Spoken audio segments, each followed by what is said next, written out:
Filament. A better game than The Witness? Well, it's the game that you will never play. The Witness was the best puzzle game that I've ever played. So for me to say that an unproven indie game could be better than The Witness is a stretch. So let's see whether I'm right, and let's review and analyze this bloody difficult puzzle game. Without further ado, let's get right into it. Well, let's pause for a second. The title of this video, the best game you will never play. I seriously think and hope I'm wrong, and I wish to convince you by the end of this episode to play this fun game. Okay, let's get right back into the video.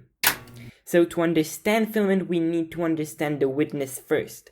And even though I will have a review on The Witness later, for now we only have to observe a couple of things in The Witness. So the goal is simple at first. The idea stays basically the same, but gets harder as you go along. The main mechanic isn't changed, that being to draw the line from the start to the finish line. This is just what Filament does. You need to light all the poles or pillars using a wire, a filament if you will. And with this you finish the level. The mechanic isn't changed dramatically, but just increased in difficulty by adding more and more steps needed to complete the level. If a game will focus only on one type of puzzle, it'd either be innovative or extraordinary. But let's quit the small talk and let's get into the actual analysis. And the word that I want you to memorize is self-learning. Just keep that word in mind. Humans have the capacity to self-educate, to self-learn.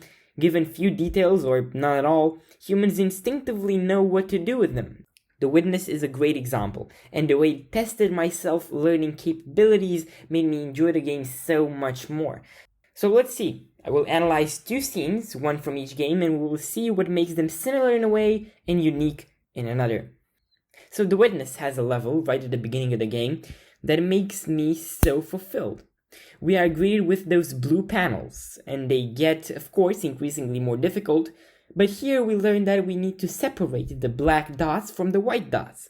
As you can see, the level gets more and more complicated, but the goal and the idea stays basically the same: separate the dots. Few steps away, on the green panels, we learn that we need to connect all the dots before reaching the finishing line. Just as with the blue panels, the mechanic stays the same but gets more and more difficult.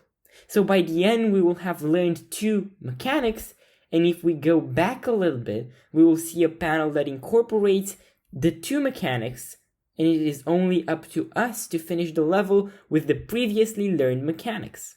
That is a perfect example of a game teaching you the mechanics without a single word spoken. Now, let's switch to the main game we're here to talk about, Filament. The game starts simple: connect all the white poles, so we do that. The poles and the panels light up, and boom, the level is finished. But then we see color, and we understand that the color needs to correspond, for example, orange with orange, blue with blue, so on and so forth, in order for the game to finish. So we do that, and we move on, and after we learn that, we find ourselves in another situation. More and more scenarios get increasingly more difficult. We see that some poles are with a dot and some without.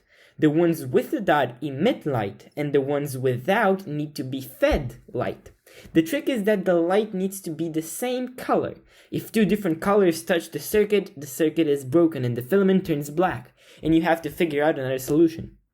This is perfectly represented in this level I'm showing on screen, where we need to flex our brains in order to put together every single piece of knowledge learned previously to solve the puzzle.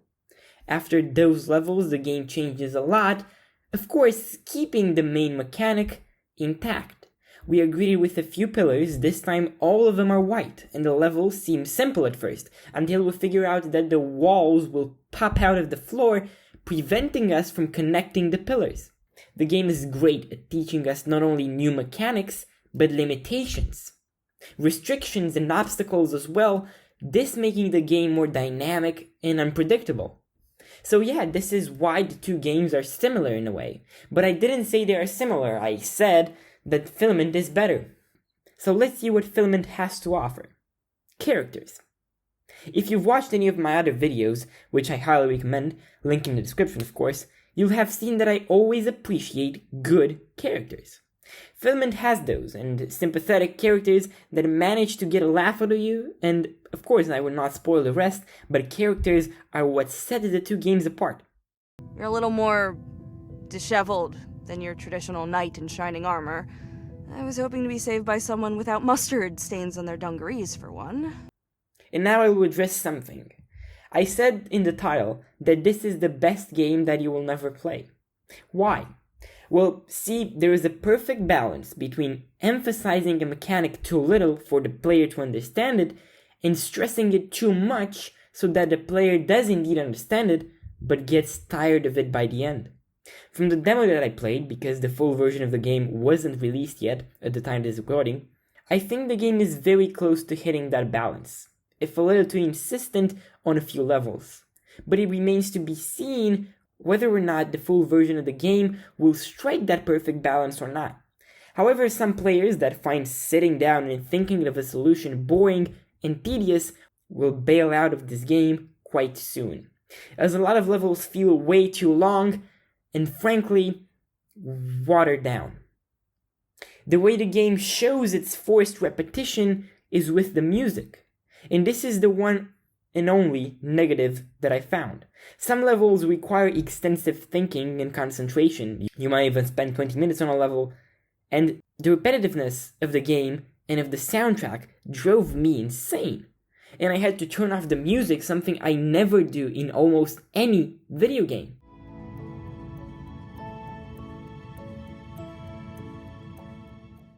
But those are of course small flaws. I already nitpick. So let's get to the conclusion, shall we? Looking at it as if it were in a vacuum, without other puzzle games, without comparing it to The Witness, this game tests your self-learning capabilities and gives you a huge sense of satisfaction when finishing a level. So is this game any good? Yes. Is this game perfect? Of course not. Is this game truly better than The Witness? Well, the title wasn't clickbait, of course. Filament has brand new mechanics and additions that The Witness doesn't, and offers a fresh new perspective on what puzzle games should feel like, with awesome characters and increasing difficulty. So yeah, Filament has better bits than The Witness, but as a whole, it is better than The Witness? I don't think so, or at least not at the moment of this recording. So we'll have to wait a bit more in order to see how the game evolves. The game is great for puzzle game lovers. It feels much like a sequel to The Witness in a way, but I can't help but feel that for those with limited patience, this game will stomp on their nerves. I enjoyed it. And after all, I'm here only to give you the details and facts, and you should make the decision of whether or not to play it. I will definitely play it when the full version of the game will come out. But as I said a few minutes ago, I hope I'm wrong, and I hope you will play this game because the strong bits far outweigh the weaker ones. And with this, we end another episode of the show, and I wish you all happy playing.